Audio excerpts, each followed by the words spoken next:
Donc la première chose sur LinkedIn, évidemment, c'est le profil. Quand vous vous inscrivez, on vous demande de renseigner votre profil et puis de toute façon, c'est ce qu'on fait tous, on manage et on gère son profil. Et donc, moi je vais vous poser une question, c'est pourquoi êtes-vous sur LinkedIn? Avant de vous lancer dans quoi que ce soit, dans quelques mises à jour que ce soit de votre profil, la vraie question à vous poser, c'est pourquoi êtes-vous sur LinkedIn? Qu'est-ce que vous voulez y faire? Est-ce que vous voulez trouver un stage? Est-ce que vous voulez trouver un emploi? Est-ce que vous voulez trouver des prospects? Est-ce que vous êtes là pour nouer des contrats de partenariat? Posez-vous toutes ces questions. Et quand vous y aurez répondu, vous saurez finalement comment vous allez orienter votre profil. Votre profil, il n'est pas là pour parler de votre parcours, etc. On le verra après. Votre profil, il est là pour qu'en 30 secondes, on sache ce que vous pouvez nous apporter. Et c'est 30 secondes, c'est pas plus. Surtout sur mobile. Sur mobile, ça peut être encore moins. Donc, il faut être hyper impactant. Et dès lors qu'on est hyper impactant, il y a 3 priorités essentielles pour avoir un profil qui fasse la différence. C'est le titre. Et donc le titre, c'est pas juste étudiant, c'est pas juste commercial, c'est pas juste expert comptable, c'est le titre et votre valeur ajoutée selon vos objectifs. Donc si c'est étudiant en master à la recherche d'un stage marketing, ce sera étudiant en master prêt à accélérer votre marketing de mai à juin, j'en sais rien, ou quelque chose comme ça. Un commercial, c'est pareil, il va être dans le bénéfice qu'il apporte, prêt à optimiser votre productivité avec un logiciel de gestion comptable. Il faut être dans le bénéfice, il ne faut pas se contenter du titre. Le résumé est ce que les gens liront à 90% et ensuite, pour certains, notamment dans le recrutement, n'iront quasiment pas plus loin, ou ils regarderont les en-têtes des expériences. Donc le résumé doit vous aider à vous distinguer et sortir du lot. Et donc, comme on l'a vu dans 2 slides et comme on va le revoir, dans la nouvelle interface, ce sont les 2 premières lignes qui comptent le plus. Parce que si elles ne donnent pas envie de cliquer sur voir plus, vous pouvez rédiger tout ce que vous voulez, personne ne le lira. Et la dernière expérience, et on va le voir aussi dans le détail, dans la nouvelle interface de LinkedIn, seule la dernière expérience est dépliée. Là où il y avait le CV en ligne auparavant, et vous pouviez tout dérouler et tout était accessible avec tout le détail de toutes les expériences, terminé. Désormais, pour toutes les expériences passées, vous n'avez plus que les titres et la possibilité de voir la description dans le détail si vous le souhaitez. Donc la dernière expérience est celle qui va compter le plus. Et donc sur la nouvelle interface, légèrement différent, le titre, vous avez droit à 120 caractères, donc ici vous voyez le mien, donc président chez Magnetic Way, j'aide les entreprises IT à améliorer leur performance marketing et business, qui est la promesse de mon entreprise. Donc nous, nos clients, on cherche à travailler avec eux pour vraiment améliorer leur performance marketing, générer du business pour leurs commerciaux. C'est ce que je leur apporte. C'est ce que je décris en rendez-vous. Donc c'est ce que je synthétise sur mon titre de profil. Vous n'avez plus que la ville et la région. Le secteur d'activité a disparu en première en tête. Et vous avez toutes vos coordonnées. Moi, je vous encourage à en mettre le plus. Si vous ne voulez pas mettre votre adresse pro pour vous faire spammer, pas de problème, ce qui est mon cas. Néanmoins, si vous êtes commercial et que vous cherchez à vendre via LinkedIn, je vous encourage à mettre quand même votre adresse professionnelle et votre numéro de mobile, que n'importe quel prospect qui pourrait être intéressé, partenaire, tombe sur votre profil et toutes les coordonnées librement pour vous joindre. Et enfin, vous pouvez gérer plusieurs langues. Donc ça, c'est intéressant. Vous pouvez gérer votre profil en plusieurs langues. Donc moi qui me suis inscrit sur LinkedIn en 2005 ou 2006, j'ai été en anglais pendant des années. Donc tout mon profil a été pensé en anglais au niveau des textes progressivement, notamment sur mes expériences passées que j'ai pu mise à jour depuis des années. Mais vous pouvez le gérer également en plusieurs langues. Sachez que ça s'affichera automatiquement en fonction de la langue de la personne. Autrement dit, si vous êtes en français et que vous n'avez un profil qu'anglais, tout le monde verra anglais. Mais si vous êtes, vous, en anglais, mais avez géré votre profil en français, quelqu'un qui est en français le lira en français. Donc, si vous cherchez quelque chose à l'international, je vous encourage à avoir 2 langues, une anglais et une autre version de votre profil en français. Sachez que vous pouvez intégrer votre compte Twitter avec LinkedIn, ce qui veut dire que lorsque vous partagerez une actualité sur LinkedIn, vous aurez le choix, c'est pas obligatoire du tout, mais vous aurez le choix de la partager automatiquement sur Twitter. L'inconvénient, c'est que sur Twitter, 140 caractères, un partage sur LinkedIn, vous en avez droit à plus de 500. L'inconvénient, c'est que Twitter, pour avoir un petit peu d'audience sur ce qu'on fait, il faut utiliser des hashtags et être un petit peu dans une tendance, sinon ça ne sert à rien. Donc si vous mettez 4 ou 5 hashtags sur LinkedIn, sachant que c'est pas du tout, on s'y attend pas du tout en termes d'utilisation courante, ça peut gâcher votre message. Donc moi, c'est intégré et en fait, je ne le fais jamais parce que je m'aperçois que ça marche quand même mieux de faire une actu sur LinkedIn ou d'en faire une autre sur Twitter. Soigner son résumé. Ancienne interface. Donc le résumé était totalement déplié, donc vous pouviez le lire en entier, vous pouviez ajouter des médias.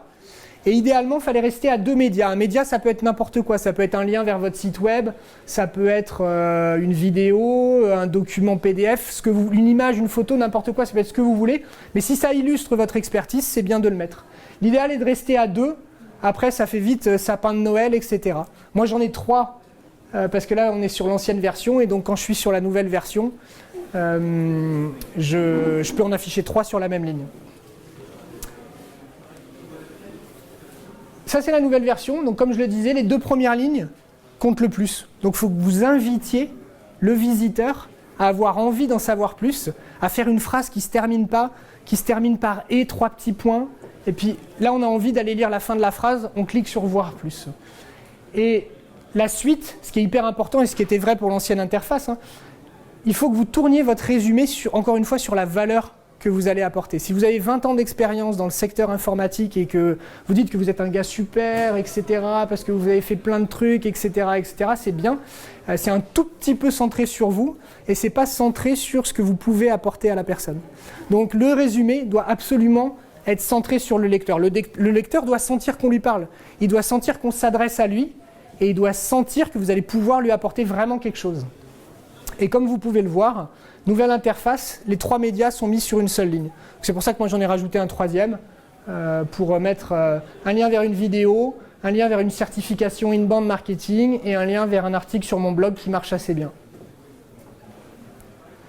Comme je le disais, la dernière expérience est celle qui compte le plus. Ancienne interface, vous voyez bien, là j'ai mes 2 dernières expériences, elles sont toutes les 2 dépliées.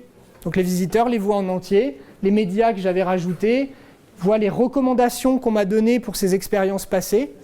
Tout est déplié. Ce qui est intéressant dans l'ancienne interface, c'est que les recommandations étaient associées aux expériences. Vous allez voir que ce n'est plus le cas dans la nouvelle interface, qui est un petit peu un recul en arrière. Dans la nouvelle interface, la dernière expérience est la seule qui est dépliée. Donc c'est celle qui va compter le plus, effectivement. Regardez les autres. Vous voyez juste le titre, la période, et vous avez voir la description qui s'affiche. Autrement dit, seul quelqu'un qui sera déjà intéressé par ce que vous lui avez raconté avant cliquera sur voir la description. Et les recommandations n'apparaissent plus sur chaque expérience. Et ça, pour moi, en termes d'ergonomie, d'expérience utilisateur, c'est malheureusement un vrai recul. C'est-à-dire qu'on se retrouve finalement avec plein de recommandations pour ceux qui en ont plusieurs à la fin, sans voir explicitement à quelle expérience elles sont associées. Donc c'est un peu un recul, mais bon, ça sera peut-être corrigé. Il y a aussi un point qui est essentiel, je ne sais pas si vous l'utilisez, ce sont les compétences. Vous pouvez ajouter des compétences à votre profil, c'est vous qui choisissez les compétences que vous souhaitez ajouter. LinkedIn va proposer à vos contacts de vous recommander pour des compétences que vous n'avez pas, mais c'est vous qui serez libre de les ajouter ou pas. Ancienne interface, les 10 compétences qui avaient le plus de succès auprès de vos contacts étaient affichées en premier. Et les autres étaient en dessous. Hervé connaît aussi un certain nombre d'autres compétences. L'idéal pour les compétences, encore une fois, vous allez dire que j'insiste, mais c'est pour que le message passe bien. L'idéal, c'est que les compétences, elles soient centrées sur ce que vous pouvez apporter aux gens que vous visez. Donc si vous visez un poste dans le secteur agroalimentaire, je vous encourage à avoir une compétence parmi les premières qui soit le secteur agroalimentaire et que tout le monde ait dit que vous vous y connaissez dans ce secteur. Si vous êtes un as de la relance client, je vous encourage à mettre la compétence relance client en premier. Il y a un truc à savoir, puisque j'ai parlé de profil multilingue, les compétences ne le sont pas. Elles sont uniquement dans une seule langue. Donc moi qui ai commencé les compétences il y a des années, toutes mes compétences sont en anglais et vont rester en anglais, puisque j'ai 90 personnes qui ont dit que je m'y connaissais en CRM. Je ne vais pas le changer par gestion de la relation client. C'est trop tard, j'ai investi dans CRM, je vais le garder.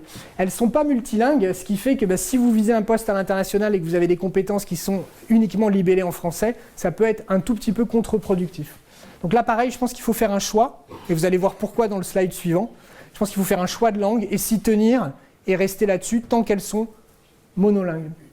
Juste un dernier point, l'ordre par défaut, c'est en fonction des compétences les plus votées. Dès lors que vous les changerez d'ordre manuellement, si vous voulez rajouter agroalimentaire et le faire remonter dans la liste, vous pourrez. Mais dès lors que vous changerez l'ordre, vous resterez en ordre manuel derrière. Donc, du coup, il faut être vigilant que vous ne vous retrouviez pas derrière avec des compétences en premier qui ne sont pas celles que vous visez en fonction des notations que vous aurez. Ça, c'est la nouvelle interface. Il n'y en a plus que 3. Donc tous ceux qui avaient investi pour dire qu'ils s'y connaissaient en digital marketing, en stratégie marketing, en business développement, en CRM, en ERP, et qui avaient 10 premières compétences bien béton, eh bien ils tombent à 3. Et après, il y a voire 39 de plus. Donc voire 39 de plus, autrement dit, il y a une personne sur 10, dans le meilleur des cas, qui ira voir ce que vous avez de plus. Donc les 3 premières sont fondamentales. Et c'est là où je dis l'investissement que vous avez fait en choisissant une langue, on ne change plus. Voilà, moi j'ai business développement, j'ai choisi digital marketing et marketing stratégie, qui sont les 3 principales promesses que je fais à mes clients. Les recommandations, donc ça je le disais aussi, c'est hyper important. Si vous avez fait un stage et que les gens sont contents, demandez une recommandation. Si vous quittez un poste et que vous allez dans un nouveau poste, demandez à vos anciens collègues, vos anciens boss de vous donner des recommandations. C'est hyper important et c'est hyper lu quand on cherche à recruter. Aux États-Unis, qui sont nettement en avance sur nous en termes d'usage web, dès que vous avez un profil sur LinkedIn qui est un peu travaillé, il y a une douzaine de recommandations minimum. Donc ce qui est important, c'est encore une fois les dernières expériences d'en avoir. Moi j'en ai sur les quelques-unes, mais les meilleures recommandations, c'est malheureusement pas celles de vos collègues qui sont les plus faciles à obtenir, ni ceux de vos amis ou de vos cousins et cousines, frères et sœurs. C'est celles des clients ou des partenaires. Si vous avez un client qui dit « moi j'ai acheté des produits à ce commercial et franchement il a tenu ses promesses, il a toujours été présent et on est super content », bah, le prospect qui tombe derrière, c'est quand même assez encourageant. Puisque LinkedIn, vous allez le voir, je vous montre après comment on donne une recommandation ou comment on demande à recevoir une recommandation. LinkedIn qualifie votre relation. Donc si Paul donne une recommandation à Hervé, on devra définir que Paul était mon client, que moi j'étais son fournisseur, que c'était pendant telle période, etc. La recommandation, c'est pas juste je t'envoie un billet de 6 lignes et puis tu le publies. C'est une vraie mécanique qui fonctionne très très bien sur LinkedIn. Donc, si vous avez des clients satisfaits dont vous êtes proche, demandez-leur gentiment, donnez-leur des recommandations, mais demandez-leur s'ils peuvent vous en donner, parce que c'est celles qui ont le plus de points. Malheureusement, nouvelle interface. Elles apparaissent tout en bas. On voit que j'en ai reçu 8, que j'en ai donné 12, et on voit seulement les 2 recommandations liées aux postes les plus récents. Ce n'est pas par date auquel on vous les donne, ce seront les recommandations liées aux postes les plus récents. Donc c'est évidemment, en prévision de la nouvelle interface, celle-là que vous devez privilégier. Vous devez privilégier d'avoir des recommandations pour les derniers postes, puisque ce sont celles-ci qui seront affichées en premier. Sauf que comme vous le voyez, ces recommandations qui m'avaient été données à une époque où il y avait l'ancienne interface, on ne voit pas explicitement que Michael a travaillé avec moi quand j'étais directeur commercial chez Urbans. Ce qui apparaissait tout de suite avant dans l'ancienne interface, désormais est noyé au bas de la page. Donc pour l'instant c'est comme ça, du coup il faut s'y adapter, et donc il faut faire en sorte que les 2 recommandations liées à vos dernières expériences soient canons.